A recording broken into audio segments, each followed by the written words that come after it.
Hello everyone, welcome to bench chemistry. तो finally हम जो है ऑर्गेनिक केमिस्ट्री के लास्ट चैप्टर में पहुंच चुके हैं। और लास्ट चैप्टर जो है हमारे सिलेबस का वो है बायोमॉलिक्यूल, जैव अणु।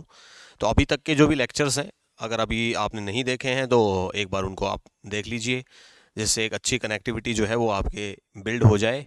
और पीछे जो चीज़ें हमने डिस्कस की हैं वो एग्ज़ाम ओरिएंटेड चीज़ें हैं, और मैंने कुछ ऐसे भी क्वेश्चन हैं जिनको बहुत डिटेल में जो है वो समझाया है बोर्ड पॉइंट ऑफ व्यू से। आंसर जो है आपको पता है इस असाइनमेंट में पहले से रहते हैं। मैं कोशिश कर रहा हूँ इन लेक्चर्स के थ्रू कि मैं एक क्विक रिवीजन जो है वो आपका करवा दूँ। और ये जो क्वेश्चंस यहाँ पर असाइनमेंट में दे रखे हैं, इनमें अगर आपको किसी भी तरीके का डाउट है तो वो डाउट जो है वो आपका दूर हो जाए। ठीक है। तो इसके बाद में जो हमारा लास्ट चैप्टर है वो है जैव अणु, बायोमॉलिक्यूल। तो जैव अणु में देखो भाई, स्टूडेंट्स होते हैं जिनको स्ट्रक्चर्स वगैरह बनाने में काफ़ी दिक्कत आती है, तो आज हम हर तरीके के क्वेश्चंस जो हैं उनको डिस्कस करेंगे। शुरुआत हम हमेशा की तरह ऑब्जेक्टिव क्वेश्चन से ही करेंगे। तो पहला जो क्वेश्चन है हमारे पास में वो है विटामिन B12 की कमी से कौन सा रोग होता है। ठीक है। तो विटामिन B12 की कमी से जो रोग होता है उसको बोलते हैं भाई परनीशियम एनीमिया, जिसको रक्ताल्पता भी बोलते हैं, मतलब रक्त की कमी। ठीक है। तो इस बात का ध्यान रखेंगे। दूसरा जो सवाल है हमारे पास में वो है प्रोटीन के विकृतीकरण से प्रोटीन की कौन सी संरचना है भाई जो परिवर्तित नहीं होती है। तो ये क्वेश्चन बहुत इंपॉर्टेंट है, याद रखना भाई, कई बार सवाल आया भी है। प्राथमिक संरचना होती है जो प्रोटीन के विकृतीकरण से, आगे डिटेल बात करेंगे कैसे प्रोटीन का विकृतीकरण होता है। तो प्राथमिक संरचना जो है वो आपकी अपरिवर्तित रहती है। तीसरा सवाल भी बहुत ज़्यादा इंपॉर्टेंट है, ये भी कई बार पूछा गया है बोर्ड में। सरलतम एमिनो अम्ल जो प्रकाशिक घूर्णक नहीं है वह कौन है। तो भाई इसका आंसर ग्लाइसिन है। अब सुने इसके पीछे की थोड़ी सी कहानी। होता क्या है, देखो एमिनो अम्लों में हमें नाम से ही पता लग रहा है एमिनो और अम्ल। हमारे पास एक ऐसा कार्बन होता है एमिनो अम्ल में जिसमें एक तो कार्बोक्सिलिक समूह लगा रहता है क्योंकि हमें अम्ल बनाना है, और इसी कार्बन पे लगा रहता है NH2 समूह। ठीक है। और दो संयोजकताएं जो हैं वो इस कार्बन पे, उनमें से एक संयोजकता पे आप क्या लगा देते हैं, एक संयोजकता पे आप हाइड्रोजन लगाते हैं। दूसरी संयोजकता जो है उसके ऊपर आपके पास में एल्किल समूह रह सकता है। लेकिन ये एक एमिनो अम्ल ऐसा है ग्लाइसिन, जिसमें इस वाली संयोजकता पे जिस पे आप एल्किल समूह लगाते हैं उसके ऊपर भी क्या उपस्थित रहता है, इसके ऊपर भी रहता है हाइड्रोजन। तो आप देख पा रहे होंगे यहाँ पर दोनों संयोजकताओं पे हाइड्रोजन है। ठीक। अब ये जो कार्बन है, ये कार्बन अगर यहाँ पे एल्किल समूह आ जाता या हाइड्रोजन के अलावा कोई समूह आ जाता या परमाणु आ जाता, तो ये जो कार्बन है जिसको हम अल्फा कार्बन बोलते हैं, क्रियात्मक समूह के कार्बन को जीरो बोलते हैं, जीरो से कनेक्टेड कार्बन अल्फा, ये अल्फा कार्बन आपका किरेल कार्बन हो जाता। लेकिन ग्लाइसिन के केस में ऐसा नहीं हो पाता है। तो इसलिए हम कहते हैं कि भाई जो ग्लाइसिन है हमारा वो प्रकाशिक घूर्णक नहीं होता है, क्योंकि प्रकाशिक घूर्णक होने के लिए जो आपका एमिनो अम्ल है उसमें क्या होना जरूरी है, किरेल कार्बन होना जरूरी है। चलते हैं आगे, इसकी स्ट्रक्चर जरूर एक बार आप बना के देख लीजिएगा, हो सकता है संरचना भी पूछ ले। डीएनए में नाइट्रोजनी क्षारक होता है जो आरएनए में नहीं होता है। तो भाई डीएनए में थाइमीन होता है जो आरएनए में नहीं होता है, क्योंकि आरएनए में थाइमीन की जगह पे क्या पाया जाता है, यूरेसिल पाया जाता है। इसको भी आप याद करके जाना भाई, डीएनए और आरएनए में कौन कौन से क्षारक हैं। उसके बाद में अगला सवाल है ग्लूकोज Br2 जल ब्रोमीन जल के साथ अभिक्रिया करके क्या बनाता है। तो ब्रोमीन जल के साथ जब हम ग्लूकोज की अभिक्रिया करवाएंगे, आगे आ जाएगा, हम डिटेल बात भी करेंगे, तो ये ग्लूकोनिक अम्ल बनाता है। ठीक है। एक HNO3 की रिएक्शन दे रखी है भाई आपके सिलेबस में। तो HNO3 जो है वो एक प्रबल ऑक्सीकारक है, तो वो सैकेरिक अम्ल में बदलता है। और ग्लूकोज को अगर आप ब्रोमीन वाटर के साथ रिएक्शन करवाते हैं तो वहां पर क्या बन जाता है, वहां बनता है आपका ग्लूकोनिक अम्ल। गुर्दों से उत्सर्जित जल और लवण के स्तर को नियंत्रित करने वाला हार्मोन कौन है। तो भाई ये जो हार्मोन है ये है मिनरेलोकॉर्टिकोइड। ठीक है, मिनरल से रिलेटेड है, लवणों को बोलते हैं भाई मिनरल्स। तो इससे आप थोड़ा सा इसको याद भी कर सकते हैं, मिनरेलोकॉर्टिकोइड बोलते हैं इसको। इसके बाद में थायरोक्सिन की कमी से होने वाला रोग कौन सा है। तो इसको अवटुता कहते हैं या फिर हाइपोथायराइडिज्म बोलते हैं। ठीक है, जिसको थायराइड बोल सकते हो आप, हाइपोथायराइडिज्म इसको बोला जाता है। किसकी कमी से होता है, ये थायरोक्सिन की कमी से होता है। क्लियर।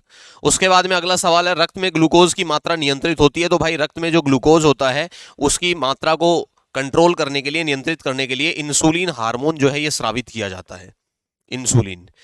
सही। उसके बाद में जो अगला क्वेश्चन हमारे पास में वो भी इंपॉर्टेंट है, आपसे पूछा गया है कि भाई तीन आपके पास में खाली जगह हैं और आगे दे रखा है उसने अनअपचयी शर्करा कहलाती हैं। तो देखो पहले मैं आपको बता देता हूं अनअपचयी शर्करा क्या होती हैं। ऐसी शर्कराएं जो टॉलेन अभिकर्मक और फैलिंग अभिकर्मक को अपचयित नहीं करती हैं, उन शर्कराओं को हम क्या बोलते हैं, अनअपचयी शर्कराएं। और इनमें कौन शामिल है, इनमें शामिल है स्टार्च, सेल्यूलोस और सुक्रोस। ये तीन शर्कराएं हैं, ध्यान रखना भाई, इसको याद कर लीजिएगा आप, स्टार, सेल्यूलोस और सुक्रोस, जो आपकी अनअपचयी शर्कराएं कहलाती हैं। ठीक है, ऐसा क्वेश्चन भी आपसे पूछा जा सकता है। इसमें एक सवाल ऐसा भी बनता आगे आ जाएगा कि अनपचाई शर्कराएं क्या होती हैं, आप समझाइए। तो उसमें भी आपको यही डेफिनेशन लिख के आनी है जो मैंने अभी आपको बताई है, और उदाहरण आपको याद रखने हैं। ठीक है, आगे बढ़ते हैं। अगला सवाल है ग्लूकोज की नाइट्रिक अम्ल के साथ अभिक्रिया से क्या बनता? तो अभी मैंने बताया था सैकेरिक अम्ल बनता। आगे संरचना भी आ जाएगी, करेंगे बात हम। ग्लूकोज के और अल्फा और बीटा रूप आपस में क्या कहलाते हैं? तो भाई इनको एनोमर बोलते हैं। ये भी इंपॉर्टेंट क्वेश्चन है, ये भी डिटेल में आगे हम डिस्कस करने वाले हैं। ठीक है, तो यहां लिखा हुआ है एनोमर। उसके बाद में वाम ध्रुवण घूर्णक यौगिक कौन है? तो भाई फ्रक्टोज जो है वो वाम ध्रुवण घूर्णक होता है। ये भी सुगर ही है, इसकी बात भी हम करेंगे। इसको फ्रूट सुगर भी कहते हैं, फल शर्करा। उसके बाद में ग्लूकोज को, एक तो क्या कि जब भी आप रिक्त स्थान वाले क्वेश्चन अटेम्प्ट करने जाएं तो वहां पर आप एक बार स्टेटमेंट को, ये जो कथन दे रखा आपको, इसको पूरा पढ़ के देखना। आपको खाली स्थान को कवर करते हुए पूरा पढ़ के देखना है। तो उससे क्या होता है कि हम एक पढ़ी हुई चीज हमें याद भी आ जाती है। तो आप खाली स्थान वाला क्वेश्चन उस तरीके से भी अटेम्प्ट कर पाएंगे। फिर देखो आपसे पूछा ग्लूकोज को एंजाइम की अभिक्रिया द्वारा एथिल अल्कोहल में बदला जाता है। तो देखो भाई ये जाइमेज होता है, जाइमेज की उपस्थिति में जो ग्लूकोज है आपका वो एथिल अल्कोहल में बदलता है ना। और इसकी अभिक्रिया भी हो सकता है आपसे पूछ ले, तो याद रखना ये आपको C6H12O6 जिसको हम ग्लूकोज बोलते हैं। अगर एरो पे हम जाइमेज लिखा हुआ मिल जाए हमें, तो जाइमेज क्या करता है, ये जो आपका C6H12O6 है इसको कन्वर्ट कर देता है एथिल अल्कोहल में। तो एथिल अल्कोहल क्या होता है? एथिल अल्कोहल होता है C2H5OH। ठीक है भाई, तो यहां पर क्या हुआ, यहां पर हमारे पास में C2H5OH बनता है, और इस अभिक्रिया का जो सह उत्पाद होता है ना वो होता है CO2। ये हमें ध्यान रखना है। इसके बाद में आपसे पूछा है जल विलेय विटामिन कौन होते हैं? तो जल विलेय विटामिन होते हैं B and C. Vitamin B और विटामिन सी जो है वो जल विलेय विटामिन होते हैं। रक्त का थक्का जमाने में सहायक विटामिन कौन होता है? विटामिन के। इनको आपको याद करना पड़ेगा, इसको याद कर लीजिएगा, छोटी छोटी बातें हैं ये। उसके बाद में हार्मोन जो है रुधिर में ग्लूकोज की मात्रा को बढ़ाने का काम करता है। कंट्रोल कौन कर रहा था? तो पीछे हमने डिस्कस किया था। ठीक है, इंसुलिन जो है वो कंट्रोल कर रहा था। और यहां पर हमें पूछा है कि हार्मोन जो रुधिर में ग्लूकोज की मात्रा को बढ़ाने का काम करता है वो कौन है? ग्लूकागोन है। ग्लूकागोन हार्मोन क्या करता है? रक्त में ग्लूकोज की मात्रा को बढ़ाने का काम करता है। अगला सवाल हमारे पास है थायराइड ग्रंथि में बनने वाला थायरोक्सिन हार्मोन खालिस्तान अमीनो अम्ल का व्युत्पन्न है। तो जो थायरोक्सिन हार्मोन बनता है थायराइड ग्रंथि में वो किसका व्युत्पन्न है भाई? ठीक है, तो भाई वो टायरोसिन अमीनो अम्ल होता है। करेंगे हम आगे बात इसकी भी। इसका व्युत्पन्न है, व्युत्पन्न का मतलब जिससे बना हुआ है। ठीक है, तो थायरोक्सिन हार्मोन जो है वो टायरोसिन अमीनो अम्ल से बनता है, व्युत्पन्न है इसका। कार्बोहाइड्रेट के उपापचय में ग्लूकोकॉर्टिकोइड हार्मोन प्रयुक्त होता है। इनको क्या करेंगे आप, ये जितने भी हार्मोन हैं इनका जो काम है बॉडी के अंदर, इनको आप लिखेंगे।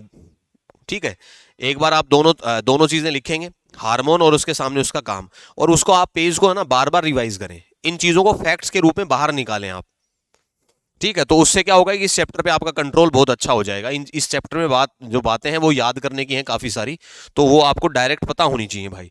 उसके बाद एड्रिनल कॉर्टेक्स के ठीक से कार्य न करने पर कौन सी बीमारी हो सकती है? तो भाई एडिसन्स डिजीज होती है जो हो जाती है अगर एड्रिनल कॉर्टेक्स जो है वो प्रॉपर काम आपका नहीं कर रहा है तो। उसके बाद में महिलाओं में गौण यौन लक्षणों हेतु उत्तरदायी हार्मोन कौन है?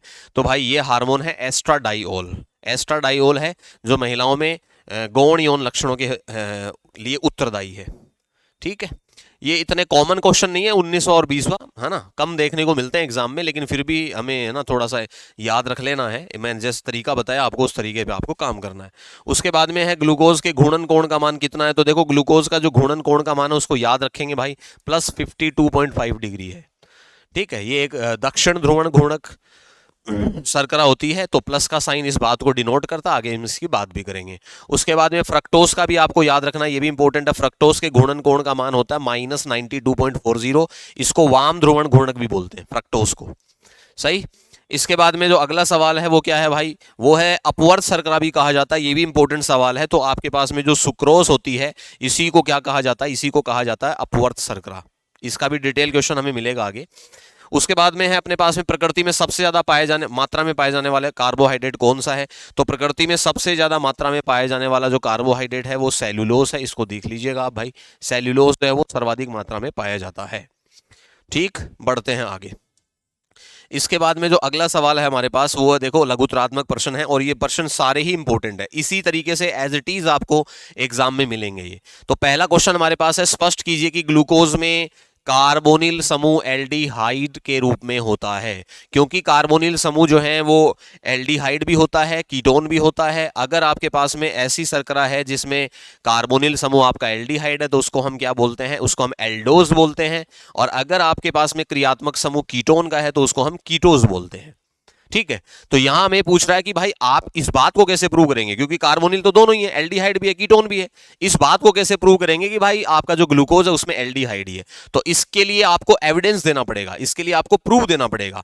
हम कहेंगे कि ग्लूकोज की अभिक्रिया अगर हम ब्रोमीन जल से करवाते हैं ना तो भाई ग्लूकोनिक अम्ल प्राप्त होता है, जिससे स्पष्ट होता है कि ग्लूकोज में एल्डिहाइड समूह उपस्थित है। देखो आपको दिख रहा होगा यहां CHO है, ठीक है, इसको तो आप याद ही करेंगे भाई स्ट्रक्चर को। यहां CHO होता है, CHO के बाद में देखो ये जो कार्बन होते हैं ना, इस कार्बन पे एक तो हाइड्रोजन रहता है और एक रहता है OH। ऐसे कितने होते हैं कार्बन, 4 कार्बन होते हैं, और किनारे वाला जो कार्बन है ना वो होता है आपका CH2OH।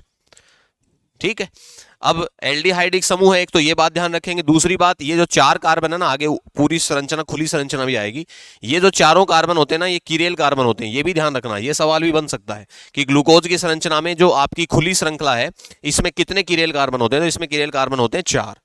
कितने 1 डिग्री एल्कोहल होते हैं, तो देखो ये वाला जो आपको ग्रुप नजर आ रहा है ना नीचे वाला, ये तो है 1 डिग्री एल्कोहल, और ये बीच में जो चारों के चारों आपको एल्कोहल नजर आ रहे हैं, कार्बन के ऊपर OH लगा हुआ, ये सारे के सारे 2 डिग्री एल्कोहल हैं। तो इस बात का भी ध्यान रखें। उसके बाद में देखो अगली बात जो हमसे पूछी जा रही है ना वो क्या है, इस क्वेश्चन को पूरा करते हैं। यहां पर होता क्या है कि आपके पास में जो ब्रोमीन जल है ना वो एक दुर्बल ऑक्सीकारक है, ये भी आपको पता होना चाहिए भाई। ठीक है, ताकि आपको याद करने में आसानी रहे, क्योंकि एक ऑक्सीडेशन और भी पढ़ेंगे हम। ऑक्सीकारक है ये, क्या है ये है दुर्बल ऑक्सीकारक। तो इसको आप कैसे लिखेंगे, देखें, इसको लिखेंगे दुर्बल ऑक्सीकारक। वहां नहीं लिख के आना, लेकिन मैं आपको याद करवा रहा हूं भाई। तो ब्रोमीन जल एक दुर्बल ऑक्सीकारक है, तो दुर्बल ऑक्सीकारक क्या करेगा, जो आपका एल्डिहाइड है ना इसको कन्वर्ट कर देगा एसिड में, COOH में। तो देख लीजिए बाकी कुछ भी नहीं बदला, एज इट इज लिखना है। और ये जो एसिड बनेगा इसको हम क्या बोलेंगे, ग्लूकोनिक अम्ल बोलेंगे। ठीक है, बढ़ते हैं आगे। अगला जो सवाल है वो क्या है भाई, स्पष्ट कीजिए कि प्राथमिक एल्कोहलिक समूह उपस्थित होता है किसमें, आपके पास में जो ग्लूकोज की संरचना है इसमें प्राथमिक एल्कोहल है। तो मैंने आपको पहले ही बता दिया था पिछले क्वेश्चन में ही कि जो किनारे पे आपको नजर आ रहा है ना CH2OH, ये कौन सा एल्कोहल है, ये है 1 डिग्री एल्कोहल।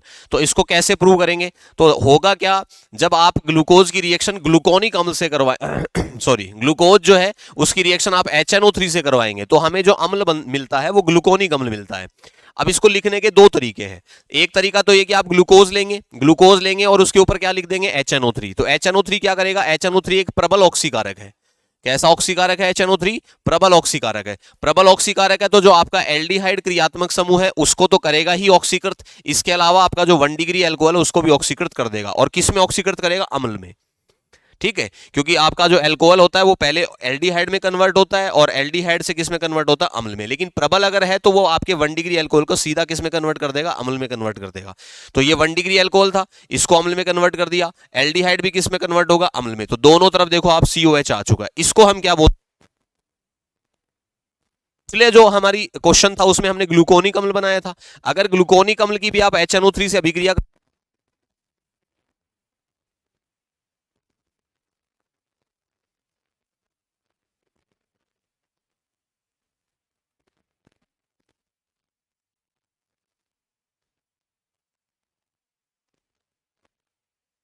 सुक्रोस होता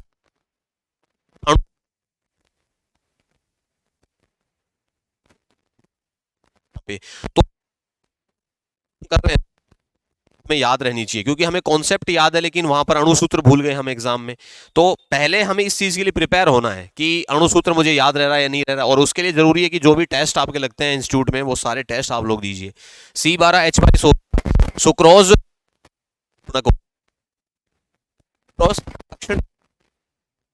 मतलब इससे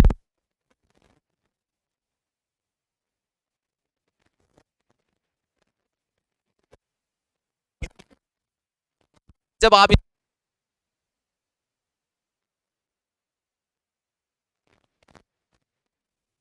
गुणन को 4 डिग्री, और दूसरा आपके जिसका घूर्णन कोण कितना होता है, +52.5 डिग्री। तो डी ग्लूकोज बन गया, डी फ्रक्टोज बन गया। आपको पता है भाई ग्लूकोज और फ्रक्टोज में अंतर सिर्फ इतना है, अणु सूत्र दोनों का सेम है तो याद रह जाएगा आपको।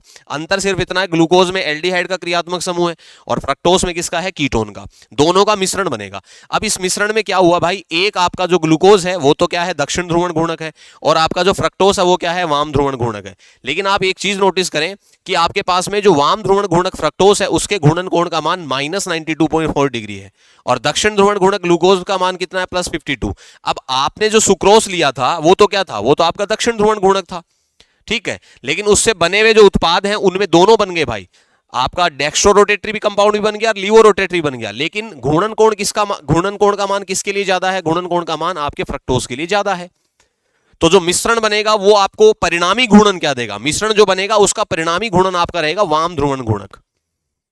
इतनी बात आपको समीकरण में लिखनी है। तो आगे लिखा हुआ है जिससे कुल घूर्णन कोण का मान क्या हो जाता है, ऋणात्मक हो जाता है। तो जिसका मान ज्यादा होगा वही आपका परिणामी घूर्णन कोण का मान रहेगा, ठीक है। तो इसको आप अच्छे से पढ़ लीजिएगा, मैंने समझा दिया है। उसके बाद में स्टार्च की संरचना को स्पष्ट कीजिए। तो देखो इसको बनाना भी बिल्कुल आसान है, स्टार्च को कैसे बनाएंगे, इन स्ट्रक्चर्स को देख करके घबराना नहीं है। आपको जो एकलक इकाइयां मैं बता रहा हूं ना, उन एकलक इकाइयों को आप याद कर लीजिए, ठीक है। उसके बाद आपको यह पता होना चाहिए कि अगर मुझे दो इकाइयों को जोड़ना है तो कौन से कार्बन को जोड़ना है। इसके लिए जरूरी है कि हम स्ट्रक्चर्स बनाने की प्रैक्टिस करें। तो स्ट्रक्चर बनाने की प्रैक्टिस कैसे होगी, देखो सुनो ध्यान से भाई। यहां पर हमें यह पूछा गया है कि स्टार्च जो है उसकी संरचना को आप स्पष्ट कीजिए। अब स्टार्च बनता किससे, तो स्टार्च बनता है एक तो एमाइलोज और एक एमाइलोपेक्टिन, ठीक है। अब एमाइलोज क्या होता है वो सुने। एमाइलोज है कि जहां स्टार्च का स्टार्च जो है उसका 15 से 20% भाग जो है उसको बनाता है ये, और जल विलेय भाग होता है। ये भी बहुत इंपॉर्टेंट बात है, आपसे छोटा क्वेश्चन भी पूछ सकता है कि आपके पास में जो स्टार्च होता है उसका जल विलेय भाग कौन सा होता है, तो जल विलेय भाग होता है एमाइलोज, ठीक है। उसके बाद में अल्फा, ये बनता किससे एमाइलोज, ये अल्फा डी ग्लूकोज की इकाइयां C1 और C4 जो ग्लाइकोसिडिक होती है, इस रेखीय संरचना का निर्माण होता है। तो ये भी याद रखना कि स्टार्च का जो एमाइलोज वाला हिस्सा है वो कैसा होता है, वो रेखीय होता है। तो अब सुने भाई ध्यान से, ये एमाइलोज कैसे, तो आपको याद रखना, आपको संरचना याद रखनी है।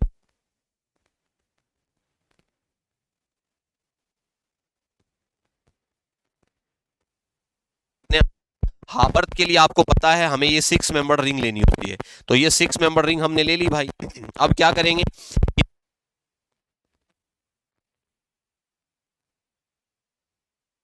दो, एक तो अल्फा रूप और एक बीटा रूप। तो अल्फा रूप में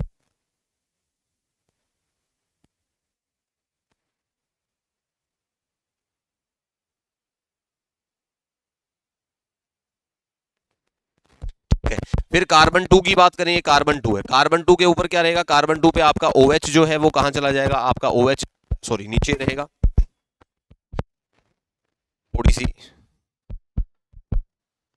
मैंने इसको बताता हूं मैं, ये हाँ अब देखें भाई, ये क्या होगा,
तो कैसे के पास में दूसरा अणु,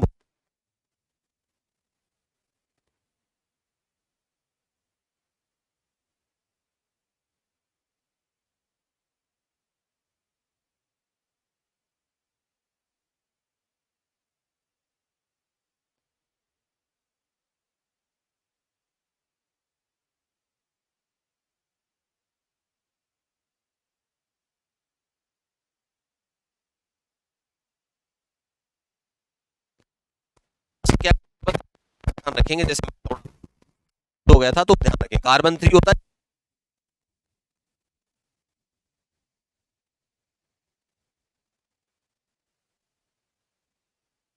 तो ये जो आप,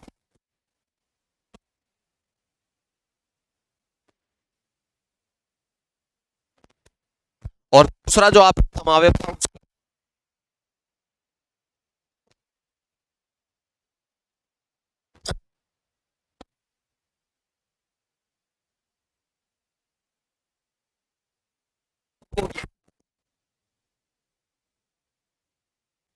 H2,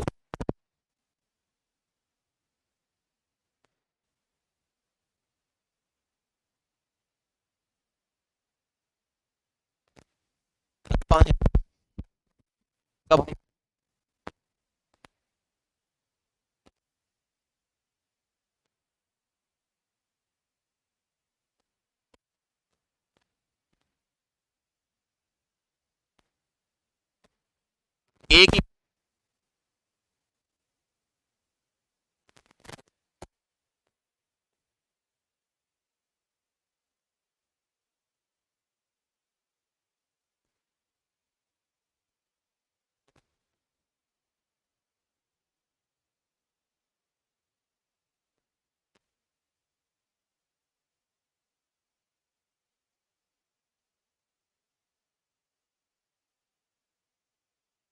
ठीक है, बढ़ जाएंगे भाई, बना।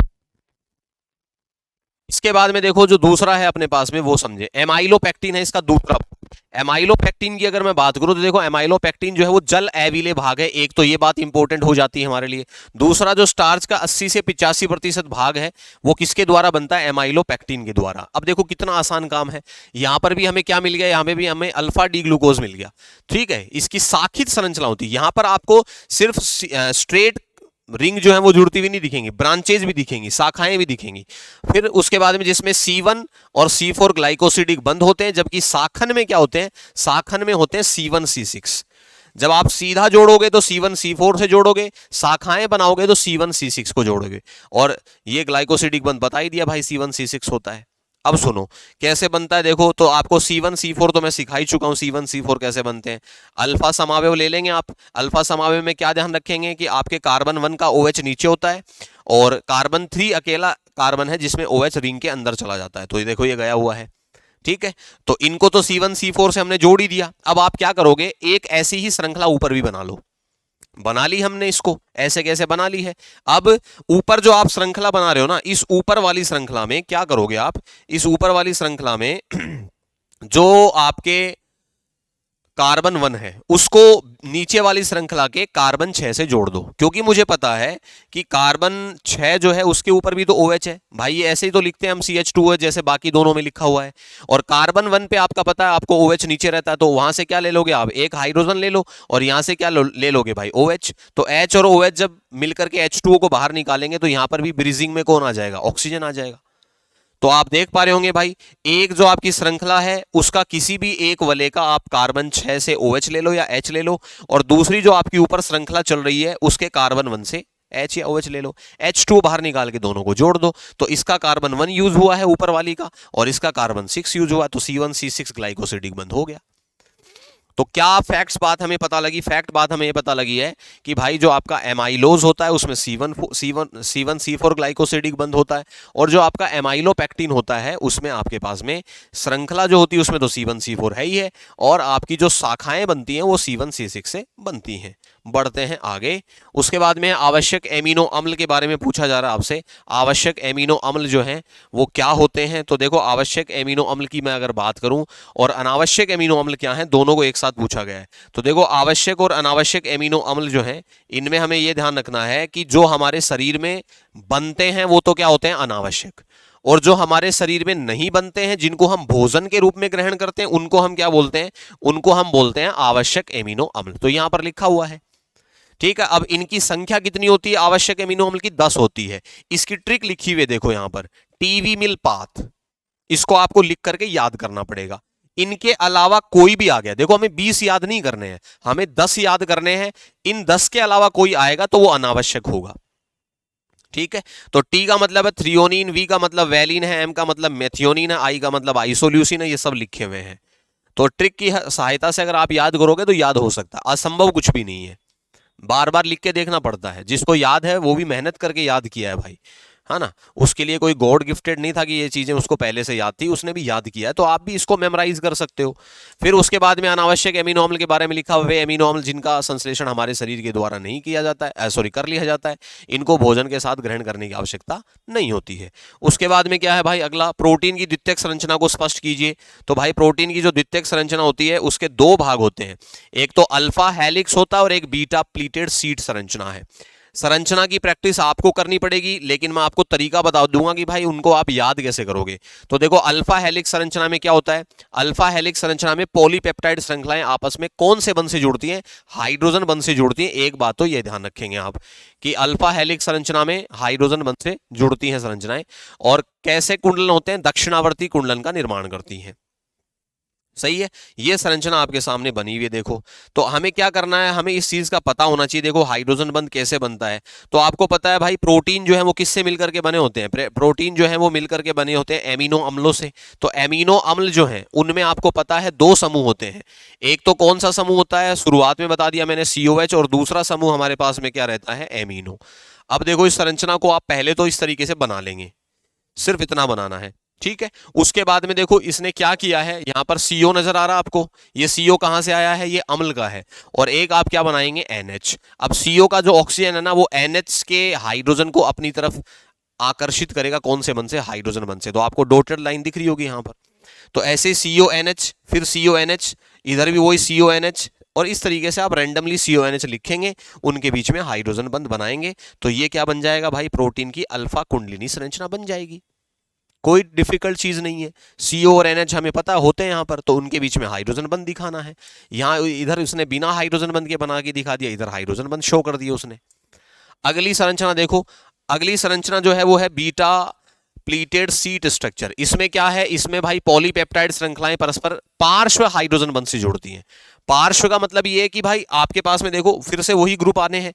यहां उसने क्या कर दिया, देखो यहां पर उसने RCO दिखा रखा है, ये RCO, ये जो कार्बन है, इस कार्बन के ऊपर एक तो हाइड्रोजन होता है, आपको मैंने शुरुआत में बताया था कि जो आपका CO होता है ना, इस CO के साथ में हमें इस चीज का पता है कि ये जो कार्बन होता है जिसको हम अल्फा कार्बन बोलते हैं, अल्फा कार्बन पे क्या रहता है, अल्फा कार्बन पे हमारे पास में एक तो हाइड्रोजन रहता है, और एक हमारे पास में क्या रहता है, एक हमारे पास में अल्काइल समूह रहता है, ठीक है।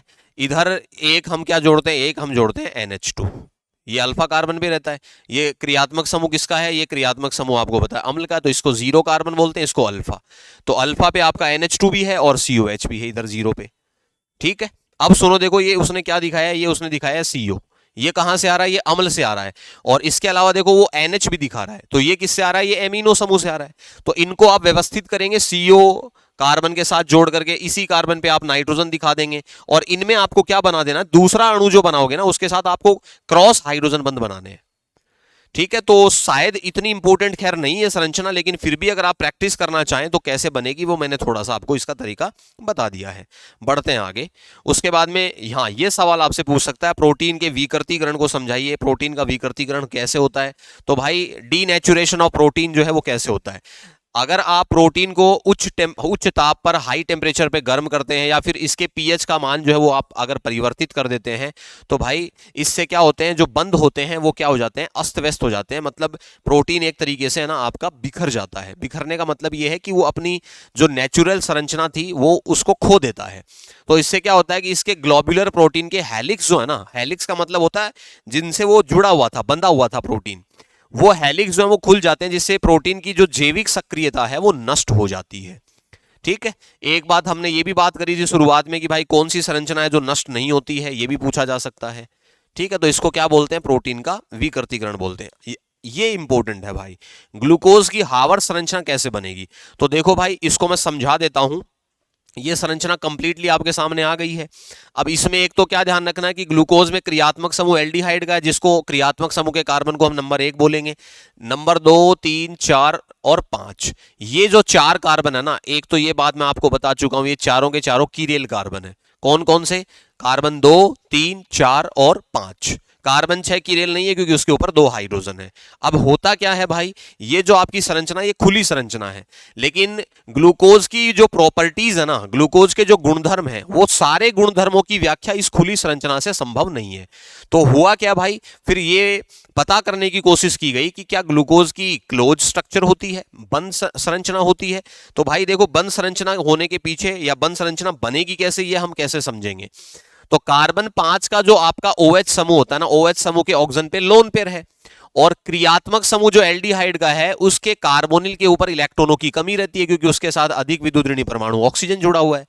तो कार्बोनिल का जो कार्बन है वो इलेक्ट्रॉन स्नेही केंद्र है, इसको इलेक्ट्रॉनों की जरूरत है, और इलेक्ट्रॉन डोनेट करने कौन जा रहा है, ऑक्सीजन का लोन पेयर। जब आक्रमण होगा ना तो ये डबल बॉन्ड किस पे शिफ्ट हो जाएगा, ऑक्सीजन पे। ये अभिक्रिया हम कहां पढ़ते हैं, ये अभिक्रिया हम एल्डिहाइड कीटोन में भी पढ़ते हैं, वही अभिक्रिया यहां पे काम में आ रही है। अब देखो सीखना क्या है, हमें सीखना यह है कि कार्बन 5 का जो ऑक्सीजन है ना उसका बंध बन जाएगा कार्बन 1 से। तो आप देख पा रहे होंगे यहां पे कार्बन 5 का जो ऑक्सीजन था उसका हमने बॉन्ड किससे बना दिया, कार्बन 1 से। अब देखो ये जो डबल बॉन्डेड ऑक्सीजन था ना वो OH बन चुका है। OH कैसे बना, क्योंकि डबल बॉन्डेड ऑक्सीजन को जब आप दोनों इलेक्ट्रॉन दे दोगे तो उस पर नेगेटिव चार्ज आ जाएगा, और वो नेगेटिव चार्ज इस OH के हाइड्रोजन को ले लेगा, क्योंकि ये ऑक्सीजन जो है इसने कितने बॉन्ड बना रखे हैं, 2, एक तो इस कार्बन के साथ और एक हाइड्रोजन के साथ, 3 बॉन्ड बनाते, इसके ऊपर भी पॉजिटिव आएगा, तो ये अपने हाइड्रोजन को निकाल देगा बाहर H+ के रूप में। वो H+ आपके ऑक्सीजन पे जाके जुड़ के क्या बना दे रहा है, OH बना दे रहा है, और कार्बन पे एक H पहले से था तो वो मैंने लगा दिया है। दोनों जगह इसी तरीके से काम होगा। लेकिन आप एक चीज नोटिस करना, जो कार्बन 1 है आपका, वो कार्बन 1 जो है उसके ऊपर देखो एक बार OH अंदर की तरफ है, H बाहर की तरफ है। दूसरी बार में कार्बन 1 जो है आपका उसमें OH बाहर चला गया और H कहां गया, अंदर। बाकी कार्बन 2, 3, 4 और 5 पर कोई बदलाव नहीं आएगा, इवन कार्बन 6 पर भी कोई बदलाव नहीं आएगा। अब ये जो 2 विन्यास मुझे नजर आ रहे हैं, इनमें से मैंने एक को अल्फा डी ग्लूकोज बोला है और एक को मैंने क्या बोला है, एक को मैंने बोला है बीटा डी ग्लूकोज। अब इसका मतलब क्या है भाई, अल्फा और बीटा कैसे याद रखेंगे, तो देखो भाई जो आपका जो कार्बन है आपका, ये कार्बन जो है इसके ऊपर अगर OH मेरा राइट हैंड पे नजर आ रहा है, क्योंकि आपको पता है ये जो कार्बन है ना ये पहले कीरेल नहीं था, लेकिन अब ये जो कार्बन है ना ये कीरेल कार्बन हो गया है। तो आपको ये भी पूछा जा सकता है कि जब ग्लूकोज की जो साइक्लिक स्ट्रक्चर होती है, जब ये जो आपका कार्बन 5 का ऑक्सीजन जब आक्रमण करता है एल्डिहाइड के कार्बन पे, तो उस स्थिति में जो कार्बन 1 है क्या उसकी प्रकृति बदलती है क्या, तो बिल्कुल बदलती है। पहले वो कार्बन अकीरेल कार्बन था, लेकिन बाद में अब क्या बन चुका है, अब कीरेल बन चुका है। तो इस संरचना में आपको अगर पूछे कि बताओ कितने कीरेल कार्बन है, तो भाई पहले 4 थे, अब कितने हो गए, 5 हो गए। अब कीरेल होने के कारण इसका 2 प्रकार का विन्यास हो सकता है। इस पे आपका जो OH है वो राइट साइड में भी हो सकता है और लेफ्ट साइड में भी हो सकता है। अगर वो OH आपका राइट हैंड साइड पे है तो उसको हम अल्फा समावयव बोलेंगे, अगर लेफ्ट हैंड साइड पे है तो उसको हम क्या बोलेंगे, बीटा समावयव बोलेंगे। इतनी बात आपको याद रखनी है, इसको बना के देख लेना, सवाल आने की पूरी संभावना है। ठीक है, ये भले ही आपसे ना बनवाए, लेकिन इन संरचनाओं की सहायता से, अल्फा और बीटा जो संरचनाएं हमने बनाई हैं, इनकी सहायता से आपको हावर्थ संरचना सूत्र पूछ सकता है। हावर्थ किसी व्यक्ति का नाम था जिसने इनको इस रिंग के अंदर फिट किया। अब देखो कैसे फिट करते हैं वो भी समझ लीजिए भाई। इसको फिट करने का तरीका क्या है, एक चीज आप ध्यान देंगे, यहां पर ध्यान ये देनी है कि देखो आपको दिख रहा है कि टोटल मेंबर जो है ना वो कितने आपस में जुड़ गए, 1, 2, 3, 4, 5 और एक कौन आ गया, ऑक्सीजन। ऐसे बन रही है देखो ये रिंग, तो कितने मेंबर हो गए हैं, 6 मेंबर हो गए हैं। तो मैंने क्या किया भाई, मैंने नहीं किया, हावर्थ ने किया। हावर्थ ने ये कहा कि 5 तो कार्बन रिंग में, तो पहले तो 5 कार्बन और एक बीच में कौन फंसा हुआ है, ऑक्सीजन।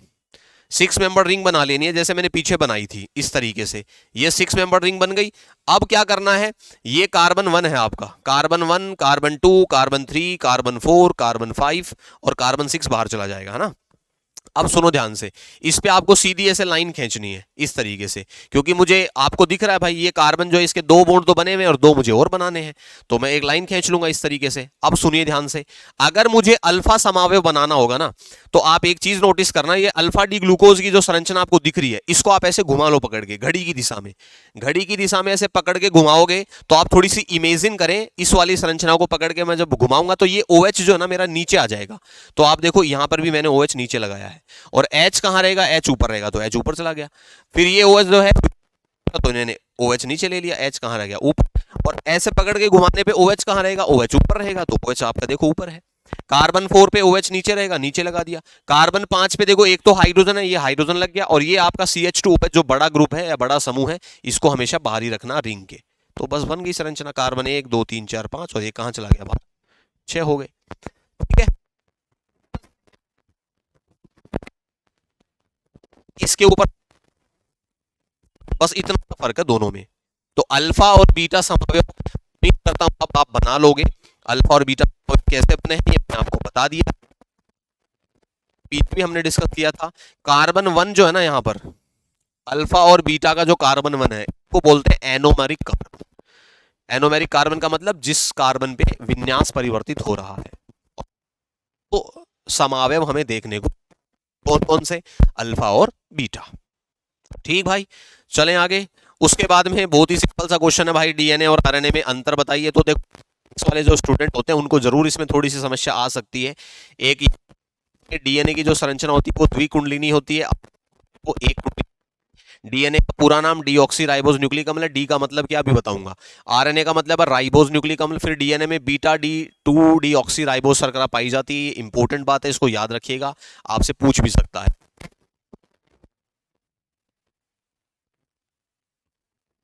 बीटा डीऑक्सी राइबोज जो है, इसमें देखो राइबोज जो शर्करा है इसमें आपके पास में 5 सदस्य होते हैं रिंग के अंदर, 1 2 3 4 5। ठीक है, ये तो बाहर कार्बन की काउंटिंग है खैर, पर मेंबर बता रहा हूं आपको, इस वाले में 5 मेंबर। ठीक है, अब देखो जो डीएनए में आपके पास में जो ये जो D2 लिखा हुआ ना, D2 इसका मतलब क्या है। D2 का मतलब होता है कि जो कार्बन संख्या 2 है ना, उस पे यहां देखो OH होना चाहिए था, OH होना चाहिए था, जैसे यहां नजर आ रहा आपको। लेकिन देखो यहां दो लगे हुए हैं, तो D स्टैंड फॉर डेफिशिएंसी, कमी, मतलब कार्बन संख्या 2 पे एक ऑक्सीजन की कमी है। बाकी देखो आप कार्बन 3 पे OH बाहर है और H ऊपर है, फिर H और CH2OH हम, तो ये तो क्या बन गई, बीटा डी 2 ऑक्सी राइबोस। और बीटा डी राइबोस में क्या होगा, बीटा डी राइबोस में सिर्फ इतना ही है कि भाई वहां पर आपके कार्बन 2 पे दोनों तरफ H थे, यहां पर आपको क्या लगा देना है, ऑक्सीजन लगा देना है। इसकी संरचनाओं को आपको बना के देख लेना है। सही, चलें आगे भाई। डीएनए में नाइट्रोजनी क्षारक कौन होते हैं, तो एडिनिन और ग्वानिन। देखो यहां लिखा हुआ है साइटोसिन, तो इसको आप याद करेंगे। आरएनए में एडिनिन ग्वानिन साइटोसिन, और जो आपका थाइमिन होता है उसकी जगह पे कौन आ जाता है, यूरेसिल आ जाता है। कर लोगे भाई, ठीक है। उसके बाद में डीएनए की लिखा हुआ है यहां पर, द्वितीयक संरचना द्विकुंडलित होती है। आरएनए की द्वितीयक संरचना एक रज्जु की है, सिंगल स्टॉर्म्ड होती है। न्यूक्लियोटाइड और न्यूक्लियोसाइड में अंतर क्या है, तो देखो भाई न्यूक्लियोटाइड और न्यूक्लियोसाइड में क्या अंतर है। न्यूक्लियोसाइड जो होते हैं ना वो किससे मिलकर के बना होता है, ये आपको पता होना चाहिए। न्यूक्लियोसाइड में क्या क्या होता है, तो न्यूक्लियोसाइड में जो आपकी सुगर होती है ना भाई, जो हमने अभी पढ़ी है संरचना ऊपर, तो इसमें जो आपके पास में सुगर होती है, जो शर्करा होती है ना, उसके कार्बन 1 पे आपको क्षारक जोड़ दें। अगर हम कार्बन 1 जो है इसके ऊपर मैं क्या जोड़ दूं, क्षारक जोड़ दो, जो क्षारक हमने ऊपर पढ़े हैं, प्लस क्षारक, ये दो चीजें मिलकर के क्या बनाती हैं, ये दो चीजें मिलकर के न्यूक्लियोसाइड बनाती हैं। और अगर मैं जो आपके पास में शर्करा है उसके ऊपर नाइट्रोजनी क्षारक और आपका जो क्या बोलते हैं भाई, फॉस्फोरिक अम्ल जो है, ये लगा हुआ फॉस्फोरिक अम्ल, इस समूह को अगर मैं जोड़ दूं तो इनके जुड़ने से जो संरचना बनती है उसको क्या कहा जाता है, न्यूक्लियोटाइड कहा जाता है। लगा हुआ है यहां पे, और यहां पर आपके पास में फॉस्फोरिक अम्ल भी लगा हुआ है। तो फॉस्फोरिक अम्ल जब जुड़ जाता है तो देखो ये CH2OH हुआ करता था, यहां लिखा हुआ भी है। फॉस्फोरिक अम्ल जब जुड़ता है तो H2 अणु बाहर निकल जाता है और फॉस्फोरिक अम्ल जुड़ जाता है। ठीक है, तो क्या क्या मिलकर के बना रहे हैं न्यूक्लियोटाइड को, ध्यान रखना है। आपके पास में शर्करा तो होगी होगी, शर्करा के अलावा आपके पास क्षारक होंगे, क्षारक के साथ साथ हमारे पास में क्या होगा, फॉस्फोरिक अम्ल होगा। उसके बाद अगला क्वेश्चन आपके पास में, डीएनए की जो द्विकुंडलित संरचना है उसको स्पष्ट कीजिए। संरचना जो है कैसे बनती है, तो द्विकुंडलिनी संरचना जो है उसमें आपके पास में दो स्ट्रैंड होते हैं। दो स्ट्रैंड ये कैसे काम करते हैं, दो स्ट्रैंड जो है ये डीएनए की जो दो श्रृंखलाएं हैं इनमें आपस में द्विकुंडली संरचना के रूप में जुड़ी रहती हैं। इसमें क्षारकों के मध्य हाइड्रोजन, ये भी याद रखना। एडिनिन और थाइमिन के साथ साइटोसिन और ग्वानिन के साथ जुड़ता है, एडिनिन थाइमिन के साथ जुड़ेगा, ग्वानिन के साथ है। ये बुक में आपको बनी पड़ेगी, आपको डबल स्ट्रक्चर बना लेनी है कुछ इस तरीके से स्ट्रक्चर के।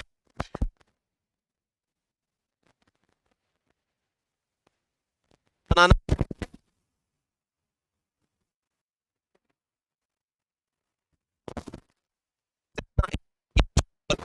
और C और G के बीच में ट्रिपल बॉन्ड। चले आगे भाई। उसके बाद में डीएनए फिंगरप्रिंटिंग क्या है, इसके उपयोग। तो भाई डीएनए फिंगरप्रिंटिंग जो यूज हो रही है, इस प्रत्येक व्यक्ति के शारकों का जो अनुक्रम होता है ना वो अलग अलग होता है। ठीक है, शायद थोड़ा सा बीच में तो थोड़ा सा मैनेज कर लीजिएगा भाई, कोई बहुत ज्यादा इंपॉर्टेंट क्वेश्चन डिस्कस नहीं हुआ उस दौरान। डीएनए के शारकों का जो अद्वितीय होता है, अद्वितीय का मतलब है जैसा किसी के पास दूसरा डीएनए, उसमें जो आपके पास में नाइट्रोजनी शार्क होता है, जो सीक्वेंस होता है ना वो अलग अलग होता है, तो यूनिक बनाता है भाई सबको, है ना। इसके प्रत्येक की शाप क्या होती है, अलग होती है। इस तकनीक की सहायता से अपराधियों की पहचान करना, दुर्घटना व्यक्ति यूज करते हैं। ठीक है, तो कोई बहुत ज्यादा इंपॉर्टेंट बात नहीं। न्यूक्लिक अम्ल क्या है, संरचना बनाओ तो न्यूक्लिक अम्ल जो है वो प्राणियों की कोशिका में प्रोटीन और अन्य जीवाणुओं द्वारा बने पदार्थ होते हैं जो आनुवंशिकता के लिए उत्तरदायी होते हैं। और न्यूक्लिक अम्ल दो प्रकार के होते हैं, डीएनए और आरएनए, ये हम डिस्कस कर चुके हैं।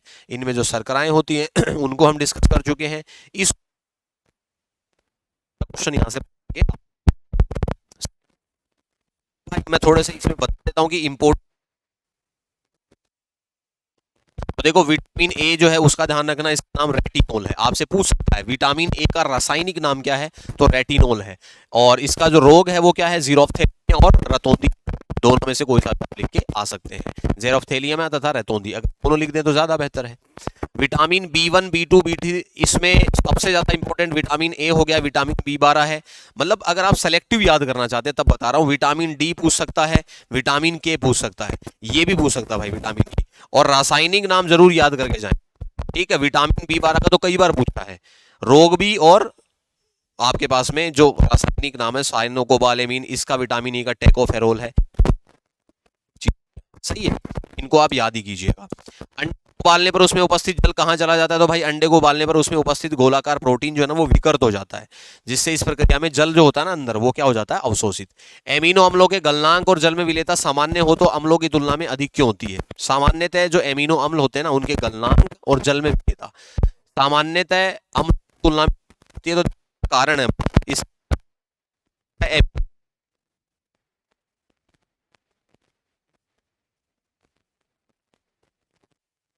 उसके नाइट्रोजन पे लोन पे रहता है, ये H त्यागेगा, उस H+ को ग्रहण कौन कर लेता है, NH2।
आरएनए के प्रकार हैं संदेशवाहक, राइबोसोमल या स्थानांतरण। उसके स्थायीकरण में कौन से आबंध सहायक होते हैं,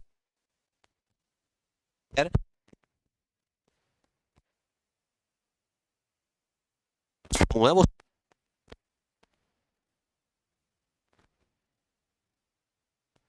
दूसरा तरीका पूछने का, एमिनो अम्लों की जो ज्विटर आयन संरचना है उसके बारे में पूछेगा। तो ज्विटर आयन बनता कैसे है, ज्विटर आयन बनने का तरीका यह है कि आपके पास में एमिनो समूह और जो आपका अम्लीय समूह होता है ये दोनों उपस्थित रहते हैं। तो जो अम्लीय समूह होता है वो H+ त्यागता है, एमिनो समूह का जो नाइट्रोजन है वो लोन पेयर से उस H+ को ग्रहण करता है, और जब ग्रहण करता है तो किस संरचना का निर्माण होता है, ज्विटर आयन।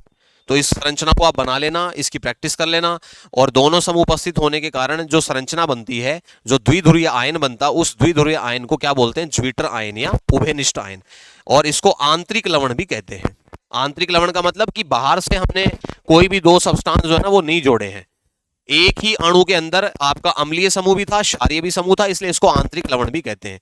ग्लाइकोसिडिक बंध क्या होता है? तो ओलिगोसैकेराइड तथा पॉलीसैकेराइड में दो जो मोनोसैकेराइड इकाइयां होती हैं, ओलिगो और पॉलीसैकेराइड, दोनों के बनने में आपको पता है मोनोसैकेराइड इकाइयां काम में ली जाती हैं, ठीक है। और मोनोसैकेराइड इकाइयां जिन बंधों से आपस में जुड़ती हैं, ये ईथर बंध होता है एक, ये भी याद रखिएगा भाई, ईथर बंध के द्वारा जुड़ती है, तो जल के अणु के निष्कासन से बनता है ये, और इस बंध को हम क्या कहते हैं? ग्लाइकोसिडिक बंध कहते हैं।